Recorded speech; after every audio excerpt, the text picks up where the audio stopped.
Cartre yr adran dy ar ail ddornod y sioe fawr yma yn Llanelwedd yw rhan gogleddol y prif gylch. Yna le mae'n llyged ni ar hyn o bryd. Fyne Heledd Cynwal ac wrth yn ochr i mae Owen Griffiths yn edrych ar y Cobiau Cymreig yr adran dy, ar Ebolion Blwydd yn dechrau'r stori.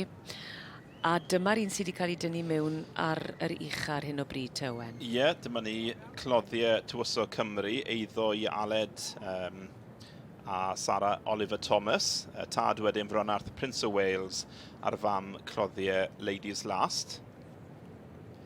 Felly'r Ebol Blwydd yma sydd ar y brig ar hyn o bryd.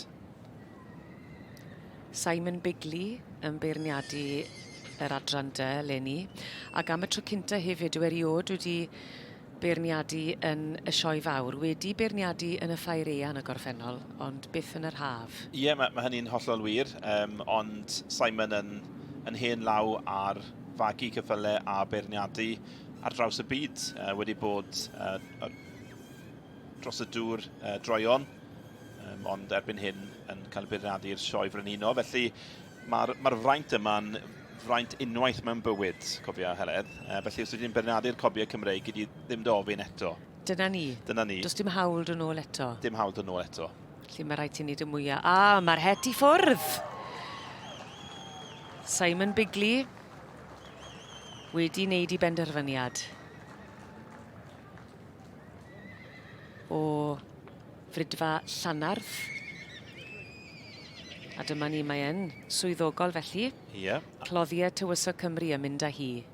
Aled Llyr arbenni ddigon, y gŵr yma sydd wedi magu'r ceffyl blwydd yma ac yn berchen arno hefyd. Yn ail wedyn mae teulu Atrels, dwi'n meddwl. Mathred Flasjack, Matthias John Atrel. Wedyn yn drydydd, dwi'n meddwl, 843 Heigmore Black Diamond. Teulu yr Atrels yn deulu yr un clywed sy'n gefnogol iawn i'r sioe. Ie, a Mati wedyn, yr gŵr mwyaf blaenllaw yn y frydfa yw president Cymdeithas y Merlod a'r Cobiau Cymreig ar hyn o bryd. Felly dyma'r un sy'n ail ar hyn o bryd, teulu Atrel, eiddo Matthias John Atrel. A felly mae yna ganlyniad gyda ni ar gyfer dosbarth. Teulu Atrel, Brydfa Danwy. Felly mae nhw'n deulu mawr. Mae gyda ti Mathfred, mae gyda ti Danwy, mae yna sawl Matrel hefyd, felly mae yna sawl un ohonynt yn magu Cobiau Cymreig, ond yr un teulu'r Atrels, wrth gwrs. Felly Aled Llyr a'r benni ddigon wedi mynd ar wobr gyntaf yn y dosbarth yr Ebolion Blwydd y Cobiau Cymreig. Y tad wedyn Fronarth Prince of Wales wedi ennill yma yn y gorffennol, wedi mynd ar bencampwriaeth gwrwaidd, a dwi'n meddwl bod y ceffyl hynny bellach ddim gyda ni wrth gwrs. Ond ysgwni a fydd Aled Llyr yn anelu am gwpan Tywyso Cymru hefyd gyda cloddiau Tywyso Cymru. A sôn am y cwpan, mae'n flwyddyn hanesyddol iawn i'r cwpan. Ydy, mae'n flwyddyn fawr. Bydd e'n cael ei gyflwyno am y 100 tro y fori, Heledd. Cafodd ei roi am y tro gyntaf nôl y 1918, wrth gwrs.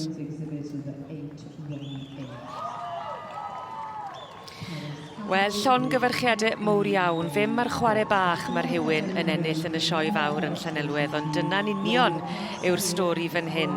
A cloddiau Tywyso Cymru, yr Ebol Blwydd yn yr adran dy Cobiau Cymreig yn mynd â hi, ac Aled Llyr ar benni ddigon.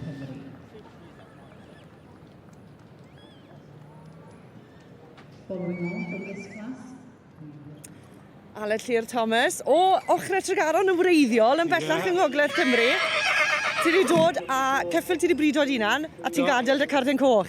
Do, wel, yna'n rhedeg ddwr, ni wastad yn dangos yn y sioe frenhinol, mae jyst, mae'r gardyn goch jyst yn neud yn rhywbeth special yn rhaid, yn dwi? A ti newydd esbonio i fi, mae dyma'r unig un ti wedi dod â Lenny? Ie, hwn yw'r unig un sydd yn y sioe frenhinol Lenny, mae cwpl o ddefed yn yma, ond hwn yw'r unig effyr sydd gyda ni Lenny, so mae'n briliant i gallu dod o'r brig. Wel, mae da ti fwy i wneud ar ceffyl nawr, a fi'n gwybod, ti newydd gweithio fi, mi'n chwys drobennyn ar ôl rhedeg rownd. Mae'n fwysig gymaint dylen ni ddod i'r gym dy ti fi'n credu, dylen ni.